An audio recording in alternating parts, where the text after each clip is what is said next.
నమస్తే ఆంధ్రప్రభకి స్వాగతం. నేను ప్రియా కౌశిక్.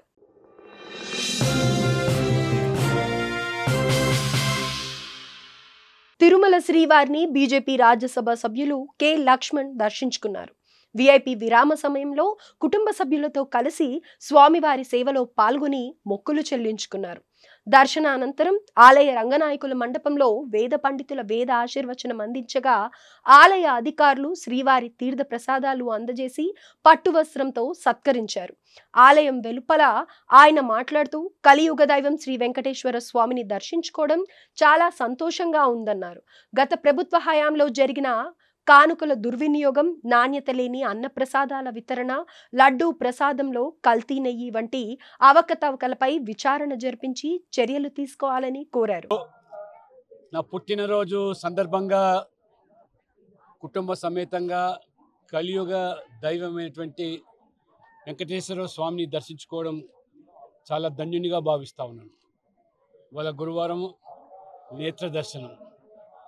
ఇవాళ భక్తులు ఏదైతే విశ్వాసాలతోని నమ్మకంతోని ఆ భగవంతుణ్ణి కొలిచేదానికి వస్తున్నారో దానికి అనుగుణంగానే భక్తుల కోరికలు తీర్చేటువంటి స్వామిగా శ్రీ వెంకటేశ్వర స్వామి గారు ప్రసిద్ధి చెందినారు.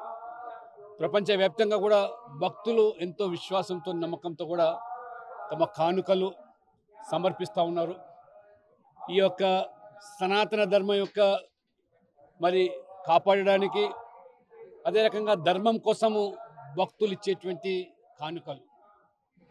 దురదృష్టవశాత్తు గతంలో ఉన్నటువంటి ప్రభుత్వము, గతంలో బోర్డు కూడా అనేకమైనటువంటి అవకతవకలకు, అదే రకంగా మరి ఈ యొక్క పవిత్రమైనటువంటి ఆలయాన్ని కూడా ఏ రకంగా మరి వారు అవినీతిమయం చేశారో ఈరోజు కూడా ప్రజలు, భక్తులు తీవ్ర ఆవేదన వ్యక్తం చేస్తున్నారు.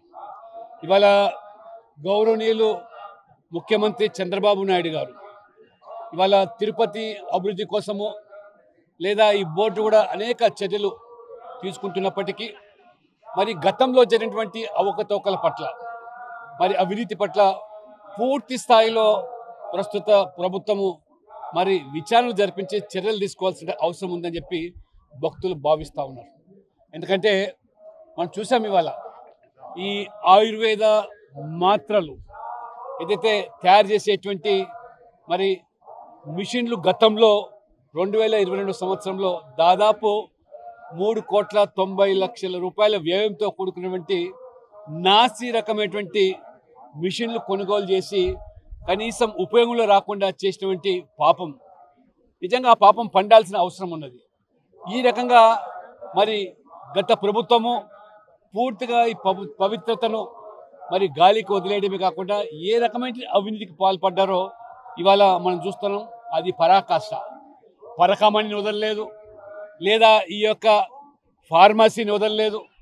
చివరికి అన్నదానం కూడా, ఏదైతే అన్నసత్రంలో కూడా గతంలో నేను కూడా మరి ప్రస్తుత బోర్డు సభ్యులు భానుప్రకాష్ రెడ్డి గారు మేము సేవించినప్పుడు అనేక రకాలుగా ఆ రోజు మరి నాసి రకంగా మరి ప్రసాదం వితరణ చేశారు.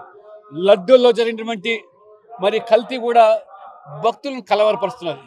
నేను ముఖ్యమంత్రి గారి గౌరవనీయులు చంద్రబాబు నాయుడు గారికి తప్పకుండా ఒక లేఖ రాస్తాను. గతంలో జరిగినటువంటి ఈ యొక్క అవినీతి కానీ అవకతవకలు కానీ వదలాల్సిన అవసరం లేదు. పూర్తి స్థాయి విచారణ జరపాల్సిందిగా, దర్యాప్తు జరగాల్సిందిగా, ఆ పాపులను కఠినంగా భగవంతుడు ఏ రకంగానూ శిక్షిస్తున్నాడు. కానీ ప్రభుత్వం పైన కూడా మరి బాధ్యత ఉంది కాబట్టి పూర్తి స్థాయిలో వారి మీద చర్యలు తీసుకోవాల్సిందిగా, అటువంటి మళ్ళీ భవిష్యత్తులో పునరావృతం కాకుండా ఉండేదానికి మరి ప్రభుత్వాలు కఠినంగా వివరించాల్సిందిగా నేను మీ ద్వారా కోరుతాను. ఏదైనా ఇక్కడ పవిత్రతను కాపాడాలి. దేవుడు కలియుగ దైవాన్ని మించి, ఆ స్వామివారిని మించి ఎవరు లేరు, ఏది లేదు. కాబట్టి ఆ పవిత్రతను కాపాడడానికి అందరూ కూడా మరి సహకరించాలి. బోర్డు కూడా ఆ దిశలో చర్యలు తీసుకోవాలి.